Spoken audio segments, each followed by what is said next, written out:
قالوا عليه وسلم آكل الربا وموكله وكاتبه وشاهديه وقال هم سوا রাহ মুসলিম।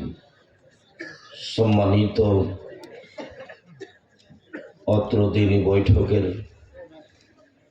হাজারো লাখো উপস্থিত জনগণ, দিনী মুসলিম ভাই বোন, প্রশংসা আল্লাহর জন্য, শান্তি অবতীর্ণ হোক আল্লাহর রাসূলের উপর সাল্লাল্লাহু আলাইহি ওয়াসাল্লাম। আজকের দিনী বৈঠকে সংক্ষিপ্ত সময়ে বক্তব্যের বিষয় সুদ ও ঘুষ। সুদ ও ঘুষ নিয়ে আমরা এক গুরুত্বপূর্ণ সংক্ষিপ্ত তথ্যবহুল বিবরণের চেষ্টা করব ইনশাআল্লাহুল আজিজ। সম্মানিত দিনী ভাই বোন, যেসব পাপের কারণে মানুষের জন্য জাহান্নাম ঘোষণা হয়েছে, তার একটি বড় পাপ হলো সুদ খাওয়া। সুদের ফলাফল জাহান্নাম। তবে সুদের পাপের ভাষা অন্যান্য পাপের চেয়ে ভারী। সম্মানিত দিনী ভাই বোন, জায়গার তুলনায় আপনাদের উপস্থিতি অনেক অনেক অনেক বেশি। আমাদের পক্ষ থেকে আন্তরিকভাবে জোরালো অনুরোধ রইল, আমাদের দেখতে পান আর না পান, অল্প কিছু সময় বসে হোক দাঁড়িয়ে হোক, ভদ্রতা বজায় রেখে গুরুত্ব সহকারে কথা শুনবেন বলে আমরা আশাবাদী। আমরা এটাই বিশ্বাস করি যে আমাদের ভালোবাসায় আপনারা উপস্থিত হয়েছেন। আমিও সেই ভালোবাসা নিয়েই আপনাদের সামনে উপস্থিত হয়েছি। ভালোবাসার ভিত্তিতেই আমি আপনাদের সামনে কিছু কথা বলতে চাই। আর আমি সবসময় বলে থাকি যে জাতির যদি রাস্তাঘাট করে না দিতে পারি, স্কুল কলেজ করে দিতে না পারি, জাতিকে চূড়ান্ত সঠিক ধর্ম দিতে পারবো ইনশাআল্লাহ। ধর্মের ব্যাপারে জাতিকে ফাঁকি দিয়ে আমি পরকাল হারাতে রাজি নই। মর্মে আপনাকে এ ব্যাপারে আশ্বস্ত করতে চাই যে আমরা আপনাদের সামনে যা বলি তা জেনে বুঝেই বলি, বা যা একাধিকবার দেখা রয়েছে এটাই সত্য বলে। যেসব পাপের কারণে মানুষ ধ্বংস হয়ে যাবে তার একটি পাপ সুদ। এর প্রমাণে আমরা একটি হাদিস পেশ করি, তারপর ধারাবাহিকভাবে আমরা আলোচনায় থাকব ইনশাআল্লাহ। আবু হুরায়রা রাদিয়াল্লাহু তাআলা আনহু বলেন, রাসূল সাল্লাল্লাহু আলাইহি ওয়াসাল্লাম বলেছেন, ইজতানিবু সাবাল মুবিকাত, পৃথিবীর মানুষ তোমরা 7টা ধ্বংসাত্মক জিনিস থেকে, কাজ থেকে বেঁচে থাকো, যে কাজ করলে তোমাদের ধ্বংস সুনিশ্চিত, ফলাফল সে জাহান্নামে যাবে। 1, আশিরকু বিল্লাহ, আল্লাহর সাথে শিরক করা। 2, কাতলুন নাফস, মানুষকে অন্যায়ভাবে হত্যা করা। 3, অসেহর, জাদু করা। জাদু যে করে সেও কাফের, যে দেখে সেও মহাপাপী, যে সমর্থন জানায় সেও কাফের। জাদু মহাপাপের কাজ। 4, আকলুর রিবা, সুদ খাওয়া। 5, আকলু এতিমের সম্পদ ভক্ষণ করা। তারপরে যুদ্ধের মাঠ থেকে পালিয়ে যাওয়া। শেষে হলো সতীসাধ্যী কোনো নারীর প্রতি অপবাদ লাগানো। এই 7টা কাজ কেউ করলে সে ধ্বংস হবে, ফলাফলে তাকে জাহান্নামে যেতে হবে। এই কথা মুহাম্মদ সাল্লাল্লাহু আলাইহি সাল্লাম বলেন, হাদিস বুখারী মুসলিম। তার একটি অংশ হলো সুদ খাওয়া। সুদ খেলে সে ধ্বংস হবে, এ কথাই ঠিক।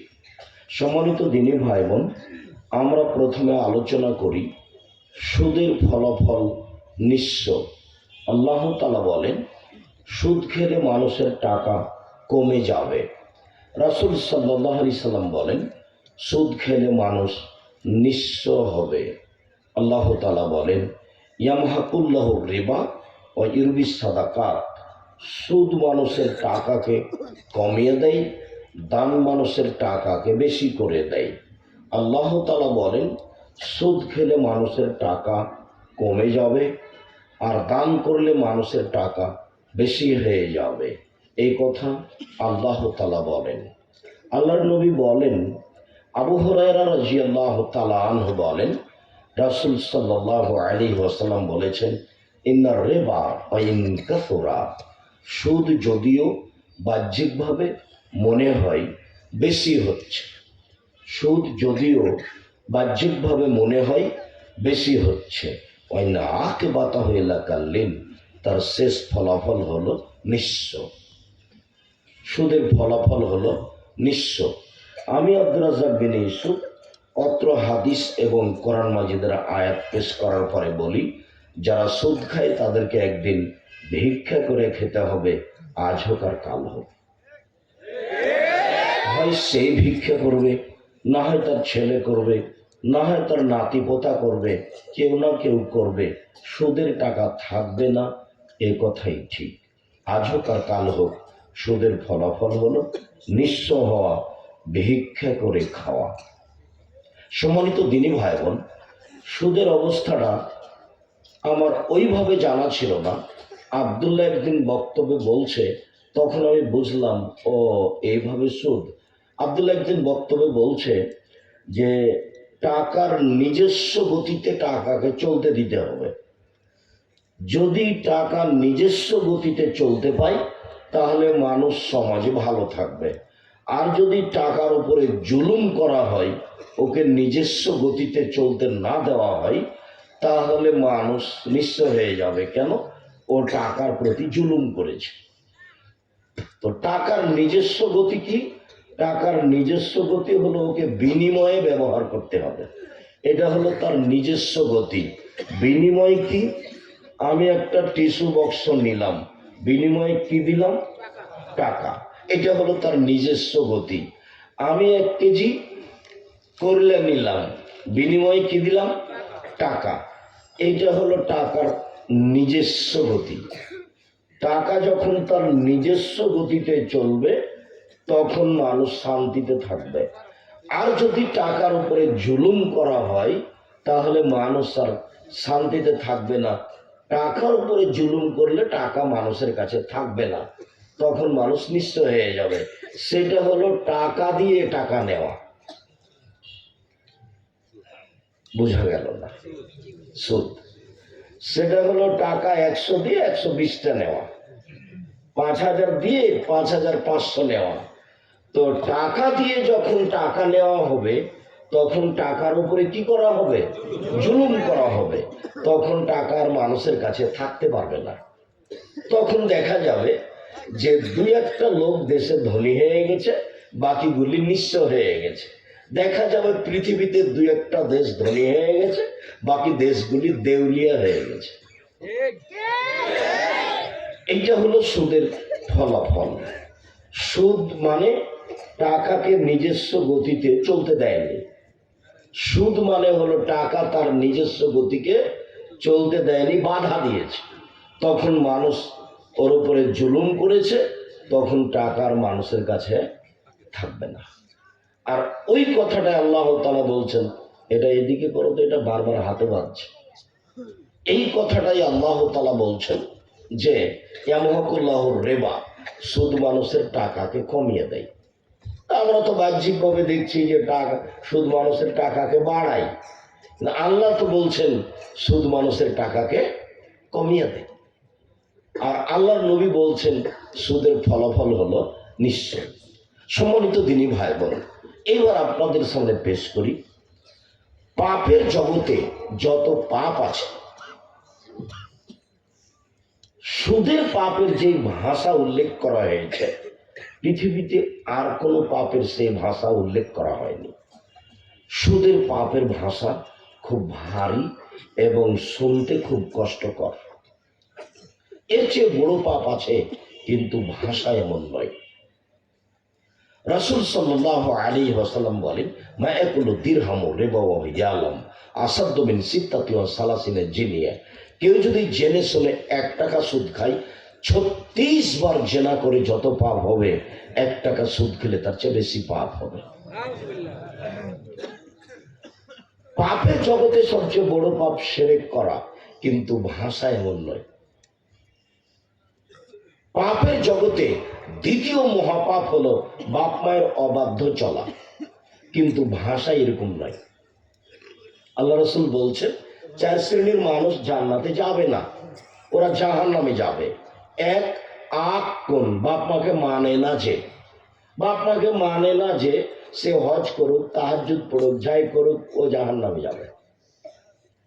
আমি যখনই বিদেশে যাই, লন্ডন হোক বা আর কোনো দেশে যাই, তখন আমি বলি বক্তব্যের এক পর্যায়ে, দেখো অ্যাকাউন্ট কিন্তু বইয়ের নামে খুলিও না, তোমার বাপের নামেই খুলো। যদিও তোমার বাপের সাথে তোমার দাকুড়াল সম্পর্ক, খালি মারামারি, তোমার বাপ নাকি সবচেয়ে খারাপ। তারপরে অ্যাকাউন্টটা তোমার বাপের নামেই খুলিও, বইয়ের নামে খুললে কিন্তু টাকাটা নিয়ে আরেকজনের সাথে পালিয়ে যাবে। তুমি ওকে চিনতে পারোনি, তুমি ওকে চিনতে পারোনি। বছর বছর তুমি বাইরে থাকো আর বোকার মতো এখানে টাকা দিয়ে পাঠাও, তোমার টাকা নিয়েও আরেকজনের সাথে প্রেমের গল্প করে। তোমার তো হুঁশ বুদ্ধি নেই, তো টাকা নিয়ে পালিয়ে গেছে। এখন তুমি আর তোমার বাপ আর তোমার মা 3 জন মিলে কাঁদো। এই ছেলে, ওইভাবে সাড়া দিতে হবে না। ওতে আমি মনে করি যে বক্তব্যের মানের কিছুটা হানি হচ্ছে। কাজে এক খেয়ালে চেয়ে থাকতে হবে, ওসব ছাড়ার প্রয়োজন নাই। সম্মানিত দিনী ভাই বোন, আর যেই ছেলেগুলো এখানে ছাড়া করতে এগুলো বুঝে না, ওরা এমনিতেই বলছে, এসব কথা বুঝতে পারে না। তো 4 শ্রেণীর মানুষ জান্নাতে যাবে না। 1, বাপ মাকে মানে না যে। 2, কাম্মা, জুয়া খেলে যে। 3, মান্নান, খোটা দেয় যে। 4, মধুমেলন খাম, নিয়মিত বিড়ি, তামাক, জর্দা, সিগারেট, গোল, নেশাদার দ্রব্য খায়, পান করে যে। এই 4 শ্রেণীর মানুষ জান্নাতে যাবে না। মধ্যের একটা বাক্য স্পষ্ট করে আমার সামনের দিকে আগাই। রাসূল সাল্লাল্লাহু আলাইহি ওয়াসাল্লাম বলেছেন, জুয়া খেলে যে সে জান্নাতে যাবে না। প্রত্যেক যেই খেলাতে টাকার হার জিত রয়েছে, সেটাই হলো জুয়া। আমি বুঝতে পারি আর না পারি, যেই খেলাতে টাকার হার জিত রয়েছে সেটাই হলো জুয়া। পৃথিবীর যে প্রান্তে যেভাবে হোক না কেন, যখনই তাতে টাকার হার জিত থাকবে, তখন সেটার নাম হলো জুয়া। ফুটবল, ক্রিকেট যখন আন্তর্জাতিকভাবে খেলা হয়, তখন এটা হলো সবচেয়ে বড় জুয়া।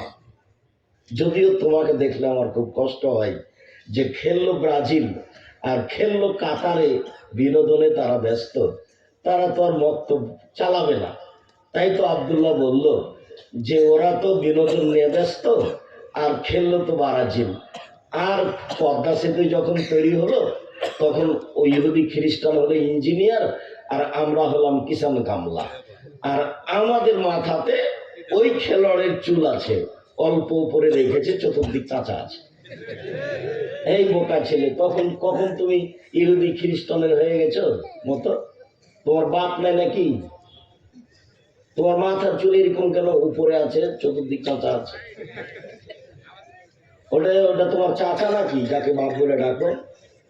তোমার লজ্জা হয় না? তোমার শরম হয় না? তোমার বাপের একটু লজ্জা হয় না? তোমার একটু শরম হয় না? এই বোকা ছেলে, তোমার গায়ে একটা গেঞ্জি আছে, তাতে লেখা আছে 10, খেলোয়াড়ের 10 লেখা আছে। তোমার ওই গেঞ্জিটার দিকে তাকাতে তাকাতে নামাজ শেষ হয়ে যায়। তোমার গেঞ্জিটা যদি আমার কাছে দেও না, তো ওকে আমি টয়লেট পেপার হিসাবে ব্যবহার করব না। ওকে পা দিয়ে ঠেলে ডেলে ফেলে দিব, দিয়ে থুতু দিব। তোমার গেঞ্জিটা, তোমাকে আমি পশু মনে করি, তোমাকে আমি গরু ছাগল মনে করি। বোঝে না, ওরা অন্তর আছে, বুঝে না। দেখেও দেখে না, ওরা চক্ষু আছে দেখে না, শোনেও শোনে না, ওরা কান আছে শোনে না। উলাইকা কালানাম, তারা পশু প্রাণীর মতো, তারা গরু ছাগলের মতো, তারা কুকুর শ্রীগালের মতো, ভালো মজাল বরং তার চেয়ে খারাপ। তোমাকে যদি আমি পশু প্রাণী প্রমাণ করতে না পারি, আমি আব্দুর রাজ্জাক বিন ইউসুফ বক্তব্য দেবো না। শুধু তোমাকে নয়, তোমাকে আর তোমার বাপকে আর তোমার মাকে। সাহস হলে যাবো তখন তোমার বাপকে আমার সাথে কথা বলতে বলিও, বাপ কাকে বলে দেখাবো আমি। তোমার মাথার চুলটা এমন হলো কেন? কেন হবে? কেন হবে? হবে কেন? ও তো একটা খেলোয়াড়ের মাথার চুল, ওকে কাজা বলা হয়। আল্লাহ ওটাকে হারাম করেছে। তোমার গায়ে ওই গেঞ্জি কেন? এই যে মাথার চুল দেখো তো। আমি যখন ছাত্র জীবনে থাকতাম তখন বলতাম, এই যারা মাথার চুল ছাটা শিখবে তারা আমার মাথা ছেড়ে শিখো। যেদিকে যাই আব্দুর রাজ্জাক বিন ইউসুফ। লৌকিকতা দিয়ে আমি কোনোদিন 5 মিনিট বাঁচতে চাইনি, রূপকতা দিয়ে কোনোদিন আমি 5 মিনিট বাঁচতে চাইনি। ছাত্র জীবন থেকে আমি এরকম সবসময় আমি নগদের উপরে আছি।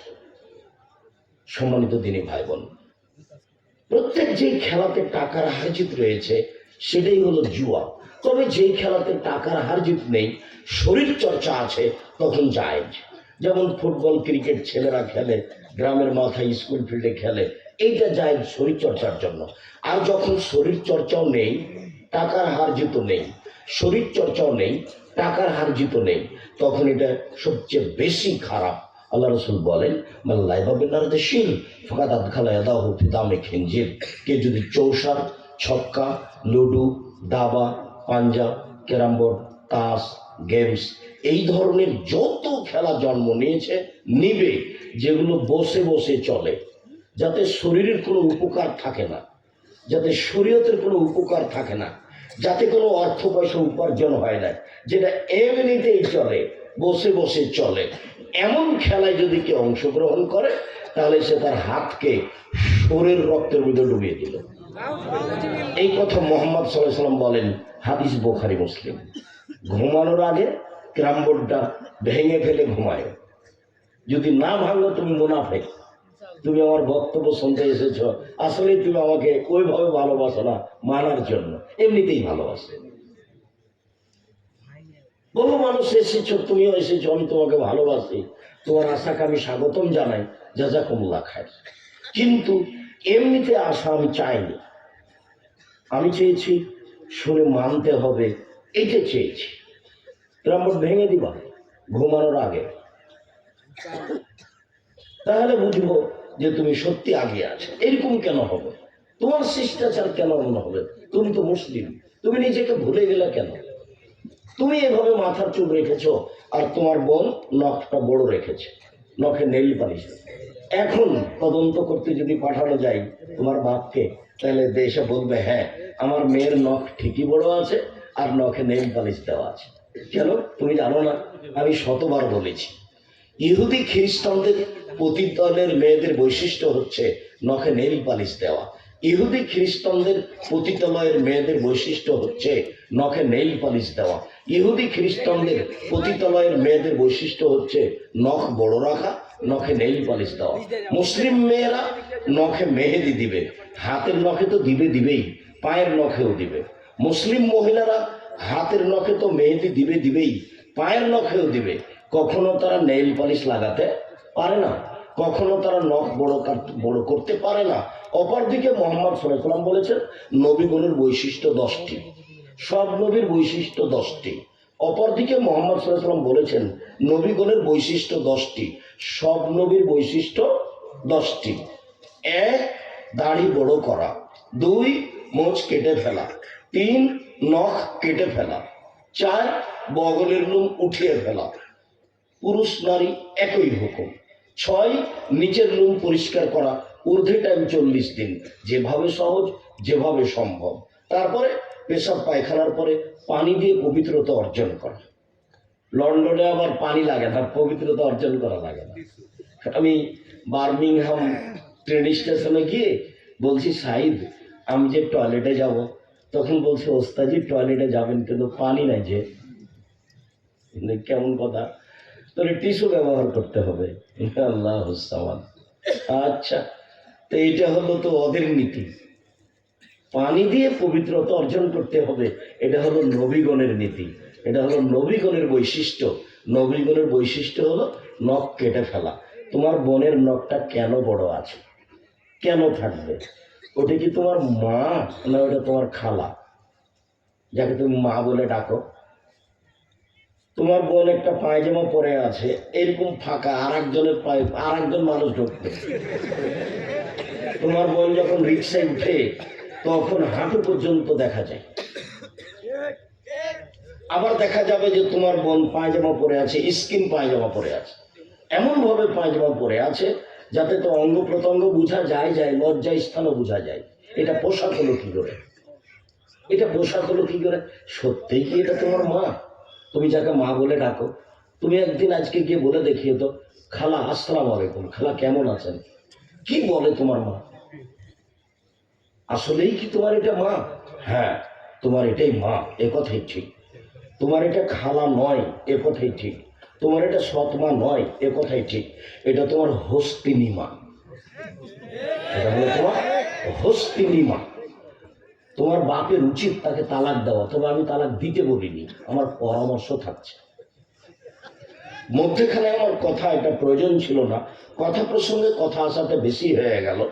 রাসূল সাল্লাল্লাহু আলাইহি সাল্লামের ওই কথাটা আমি সবসময় বলি, যেটা গতবার আপনাদের সামনে বলে গেছিলাম, সেটা আমাকে আনায় লাগে পরিস্থিতিতে। জাবের রাদিয়াল্লাহু তাআলা আনহু বলেন যে আমরা একবার যুদ্ধ করে আসছিলাম, এখন মদিনায় ঢুকবো। তো আল্লাহ রাসূল বলছেন, এই থামো থামো, সবাই এখানে থামো, সকালে আমরা মদিনায় ঢুকবো। তো আমি বললাম, আল্লাহ রাসূল আমি নতুন বিবাহ করেছি, আমাকে বাড়ি যেতে অনুমতি দেন। তো আল্লাহ রাসূল বলছেন, ও তুমি নতুন বিবাহ করেছো, কুমারী মেয়ে বিবাহ করেছো না তালাক প্রাপ্ত মেয়ে বিবাহ করেছো? তো আমি বললাম যে তালাক প্রাপ্ত মেয়ে বিবাহ করেছি। তো আল্লাহ রাসূল আমাকে বলছেন, হাল্লা বিক্রাম তোলায় বহা তোলায় বোকা, তুমি কুমারী মেয়ে কেন বিবাহ করলে না? তুমি তার সাথে খেলতে, ও তোমার সাথে খেলতো। তুমি কুমারী মেয়ে কেন বিবাহ করলে না? তুমি তার সাথে খেলতে, ও তোমার সাথে খেলতো। আরে তুমি কুমারী মেয়ে কেন বিবাহ করলে না? তুমি তার সাথে খেলতে, ও তোমার সাথে খেলতো। এখন জাবের উত্তর দিচ্ছে, আল্লাহ নবী শোনেন, আমার পিতা উহুদের যুদ্ধে শহীদ হয়েছেন 9 জন মেয়ে রেখে, আমার 9 জন বোন আছে। আমার বোনদের সমবয়সের মেয়েকে বিবাহ করা পছন্দ করিনি। আকরাহান উজাব্বেজা মিসলাহুন না, আমি তাদের মতো মেয়েকে বিবাহ করা পছন্দ করিনি 4টা কারণে। আল্লাহ রাসূল শুনেন, আমার আব্বা উহুদের যুদ্ধে শহীদ হয়েছেন, 9 জন মেয়ে রেখে আমার 9 জন বোন আছে, তাদের সমবয়সের কম বয়সের মেয়েকে আমি বিবাহ করা পছন্দ করিনি 4টা কারণে। 1, লে তুয়াল্লেমা হন না, আমার স্ত্রী আমার বোনদেরকে বিদ্যা শিখিয়ে দিবে, কম বয়সের হলে পারবে না। 2, অলে তোয়ার দেওয়া হন না, আমার স্ত্রী আমার বোনদেরকে শিষ্টাচার শিখিয়ে দিবে, কম বয়সের হলে পারবে না। 3, অলে তুরাত জেলা হন না, আমার স্ত্রী আমার বোনদের মাথার চুল চিরুনি করে সাজগোজ করে রাখবে, কম বয়সের হলে পারবে না। 4, বলে তাকুমা আলাইহিন না, আমার স্ত্রী আমার বোনদেরকে পাহারা দিবে। তোমার মা তোমার বোনের পাহারাদার। বলো তো তোমার মা কেমন পাহারাদার? তুমি বলো যে আমার মা আসলেই পাহারাদার। কেমনে তোমার মা পাহারাদার হলো? তোমার বোনটা এইভাবে ফাঁকা পায়জামা পরে আছে, তোমার বোনটা স্কিন পায়জামা পরে আছে, কেমনে তোমার মা পাহারাদার হয়? তোমার মা সত্যিই হস্তিনী মা, এ কথাই ঠিক। কিসের পড়াশোনাও? কে বলেছে মাস্টার ডিগ্রি পাস? আমি কোনোদিন বলিনি। আল্লাহ নবী বলেছেন, বিদ্যা উঠে যাবে, মূর্খতা বর্ষণ হবে। বিদ্যা উঠে যাবে, মূর্খতা বর্ষণ হবে। বিদ্যা উঠে যাবে, মূর্খতা বর্ষণ হবে। 20 বছর পূর্বে রহনপুর এলাকায় যত শিক্ষিত ছিল এখন তার চেয়ে কম না বেশি? বেশি। তাহলে আল্লাহ নবী মিথ্যে কথা বলেছেন? নাউজুবিল্লাহি মিন যালিক। আল্লাহ রাসূল তো বলেছেন বিদ্যা উঠে যাবে, মূর্খতা বেড়ে যাবে। তো কেমন হয়ে গেল? তাহলে আমরা তো দেখছি বিদ্যা বেড়ে চলে গেছে। তুমি বলছো আমার মা মাস্টার ডিগ্রি পাস মহিলা, আর তোমার বোন এভাবে পায়জামা পরে আছে। বলো দেখি তোমার মা শিক্ষিতা? তাহলে এবার কাটতে থাকো, কতটি যাই দেখা যায়, একটা টিকে না। এই জন্য আল্লাহ রাসূল বলেছেন মূর্খতা বেড়ে যাবে, বিদ্যা উঠে যাবে। তোমার মা শিক্ষিতা নয়, এ কথাই ঠিক। আল্লাহ বলছেন ইন্নামা ইয়াতাযাক্কারু উলুল আলবাব, শিক্ষিত মানুষ উপদেশ গ্রহণ করে, শিক্ষিত মানুষ উপদেশ গ্রহণ করে। চার শ্রেণীর মানুষ জান্নাতে যাবে না। এক, বাপ মাকে মানে না যে। দুই, জুয়া খেলে যে। তিন, খোটা দেয় যে। চার, নেশাদার দ্রব্য খায় যে, তারা জান্নাতে যাবে না। সম্মানিত দিনী ভাই বোন, বাপ মাকে না মানা মহাপাপ, কিন্তু ভাষায় এমন নাই। 1 টাকা সুদ খেলে 36 বার জেনা করে যত পাপ হবে, 1 টাকার সুদের পাপ তার চেয়ে অনেক অনেক বেশি। তো সুদের পাপটাকে জেনার সঙ্গে লাগানো হলো কেন? কেন লাগানো হলো? পৃথিবীর দ্বিতীয় মহাপাপ হলো বাপ মায়ের অবাধ্য চলা, কই ভাষা এমন নাই। পৃথিবীর তৃতীয় মহাপাপ হলো মিথ্যা সাক্ষী দেওয়া। চাঁপাইনবাবগঞ্জ জেলে 15-20 বছর থেকে কেউ কেউ আছে, ও নিজেই জানে না আমি কেন জেলে। মিথ্যা সাক্ষী, দলীয় দাপট, ক্ষমতা দেখিয়ে বাঁচতে চাই। ক্ষমতা দেখিয়ে বাঁচিয়েন না, এটা হবে না। ফেরাউন ডুবে গেছে। ক্ষমতা দেখিয়ে দলীয় দাপটে একদিন বেঁচে থাকার চেষ্টা করিয়েন না। দল সংগঠন করে মানুষের প্রতি আক্রমণ করে, বদনাম করে, গীবত করে, মানুষের নিন্দা করে, বিরোধিতা করে 5 মিনিট বেঁচে কোনো লাভ নেই। এই যে আমি বলছি, আমার জীবনে কোনোদিন আমি কাউকে নিয়ে কথা বলিনি। মাওলানাকে নিয়ে আমার পড়ার প্রয়োজন নাই। ও যা বলবে বলুক, আমাকে ধুয়ে ছেড়ে দেখ, তাতে আসে যায় না। ও যখন খুব গালি দেয়, দিতে দিতে যখন বন্ধ করে, তখন আমি মনে করি যে ওর মনে হয় টাকা শেষ হয়ে গেছে। তখন আমি আবার রিং দিয়ে বলি, ভাইজান আপনার মনে হয় আরো গালি ছিল, টাকা মনে হয় শেষ হয়ে গেছে, যা বাকি আছে তা গালি দিয়ে নেন। ওর গালিতে আমার ভিতরে কোনো প্রতিক্রিয়া করে না, আর কারোর বদনামে আমার ভিতরে কোনো প্রতিক্রিয়া করে না। ওটা নিয়ে আমি আলোচনা করার প্রয়োজন মনে করি না।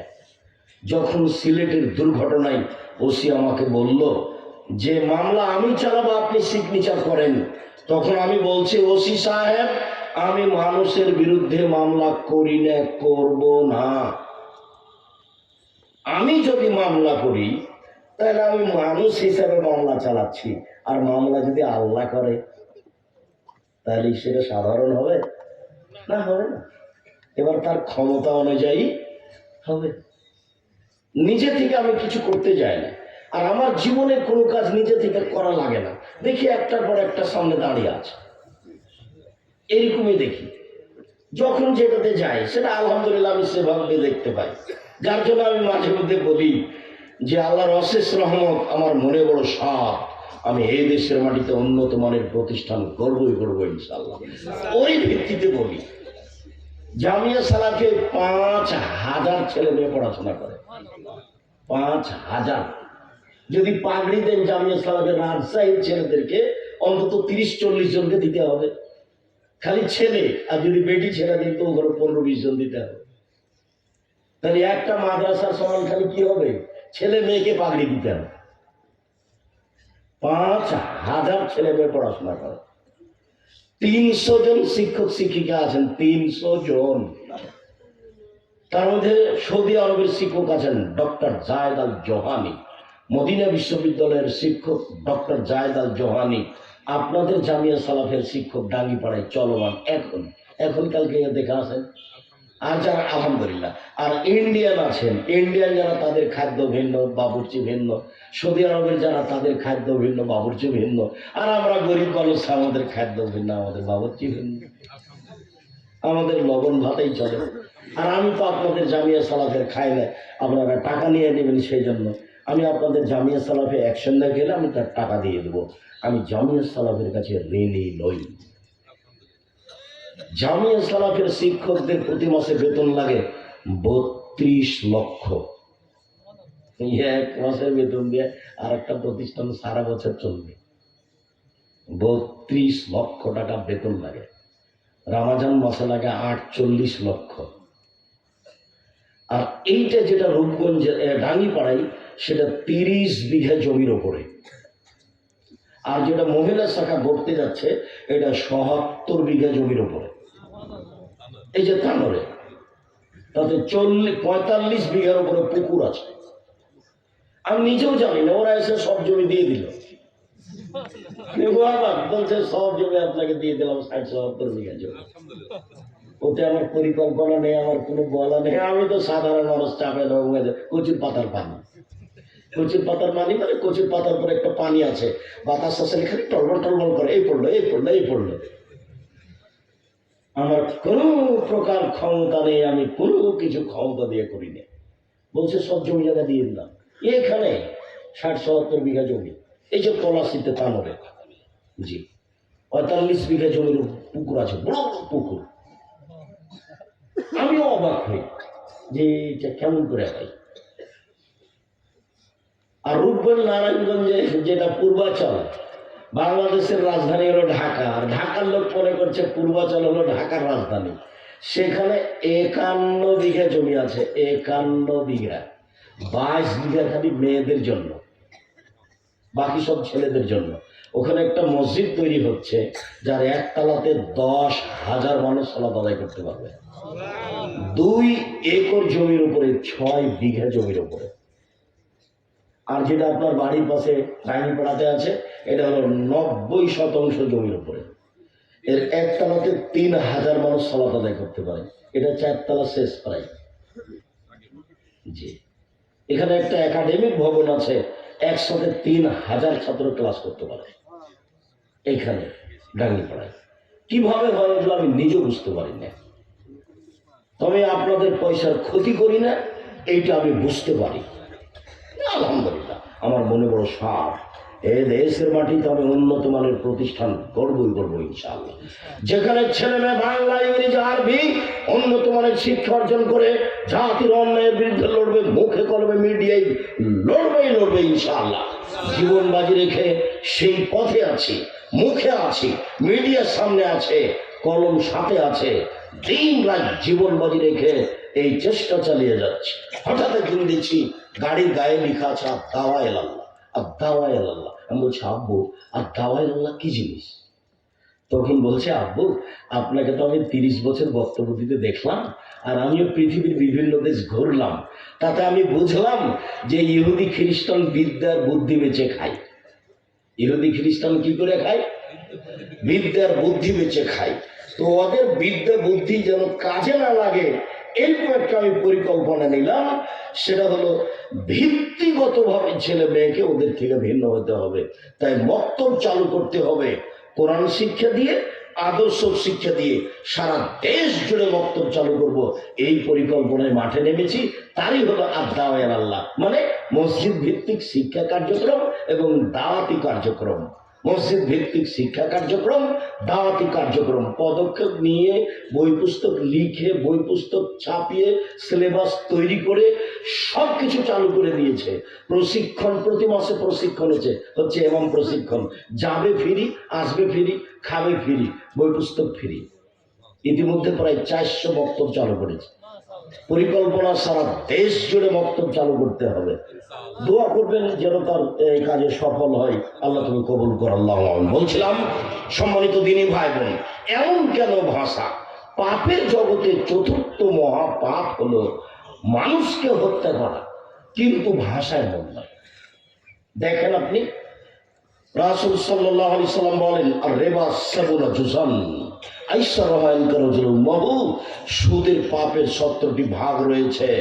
ছোট ভাগ হলো মার সাথে জেনা করলে যেমন পাপ হয়। সুদের পাপের ছোট থেকে বড়, বড় থেকে ছোট, ছোট থেকে বড়, বড় থেকে ছোট। সুদের পাপের সবচেয়ে যে ছোট ভাগ সেটা হলো মার সাথে জেনা করলে যেমন পাপ হয়। অবাক হতে হবে আপনাকে। মদের পাপের মান ভারী, মদের পাপের অবস্থা ভারী, কিন্তু ভাষা এমন নয়। আল্লাহ নবী বলছেন কে যদি একবার মদ খায় তাহলে 40 দিন আল্লাহকে নিজের দিকে করতে পারবে না, কিন্তু ভাষা এমন নয়। কেউ যদি একবার মদ খায় তাহলে 40 দিন তার নামাজ কবুল হবে না। হ্যাঁ, এই কথা ঠিক, কিন্তু ভাষা এমন নয়।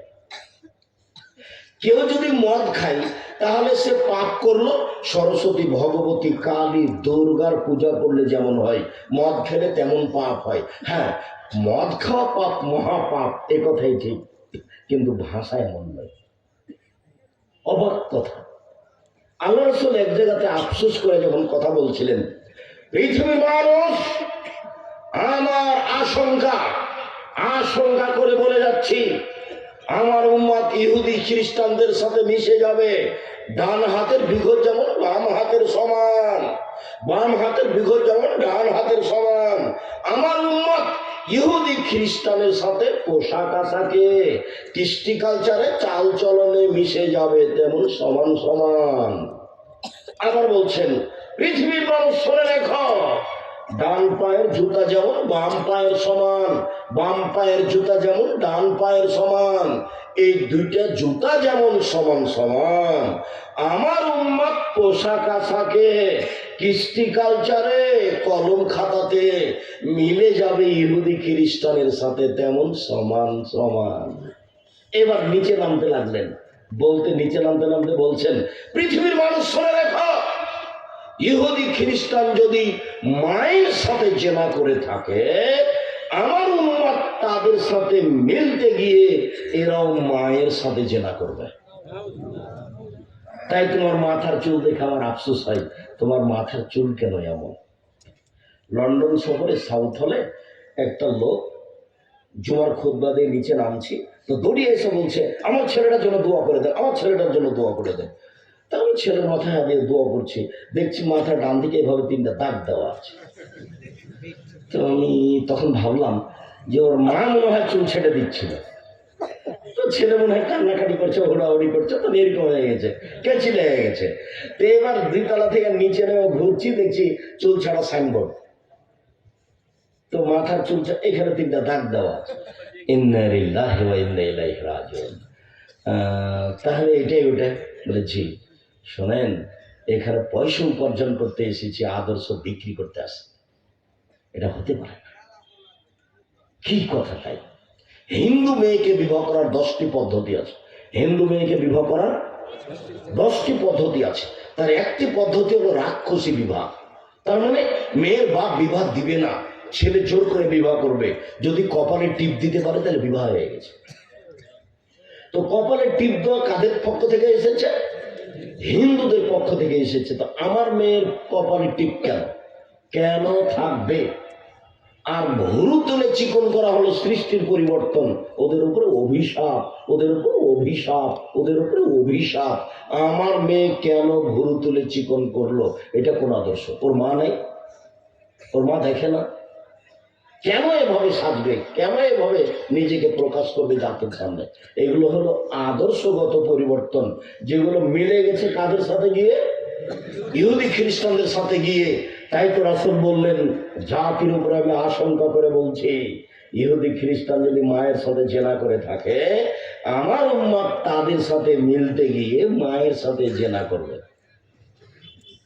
যার কারণে পোশাক আশাক আমার মেয়ের এরকম। আমার মেয়ে স্কিন পায়জামা পরবে কেন? এরকম ঢিলা ঢালা পায়জামা পরবে কেন? স্বাভাবিক পরবে। উপস্থিত বৈঠকের দিনই মুসলিম বোন শুনুন, বলছিলাম, মা হিসাবে মা হওয়ার চেষ্টা করেন। আপাতত আপনার জন্য কথা এখানে থাকলো। আপনি এসেছেন সাধ করে আব্দুর রাজ্জাক বিন ইউসুফের বক্তব্য শোনার জন্য। আপনাকে আমি কষ্ট দিতে চাইনি, অপমান করতেও চাইনি, তবে আপনাকে আমি সত্য সত্য মা হওয়ার জন্য অনুরোধ জানাচ্ছি। শিক্ষা যদি আপনার উপকার না করে তাহলে বুঝতে হবে এইটা বিদ্যা নয়। 1 মিনিট। আল্লাহ রাসূল বলতেন, আউযু বিকা মিন ইলমিন লা ইয়ানফা। আল্লাহ, আমি ওই বিদ্যা চাই না যে বিদ্যা উপকার করে না। আল্লাহ, আমি ওই বিদ্যা চাই না যে বিদ্যা উপকার করে না। এই কথা কে বলতেন? মুহাম্মদ সাল্লাল্লাহু আলাইহি ওয়াসাল্লাম। তাহলে আল্লাহ নবী নিজেই বলতেন যে আমি ওই বিদ্যা চাই না যে বিদ্যা উপকার করে না। তাহলে আপনি যে মা, আপনি বুঝতেই পারলেন না পোশাক কোনটা, তা আপনি কেমন মা? তাহলে এই বিদ্যা আপনার কাজ করে না। শিষ্টাচার কাকে বলে আপনি নিজেই বুঝলেন না। শিষ্টাচার মানে কি? চাঁপাইনবাবগঞ্জের বিবাহের থোবড়া।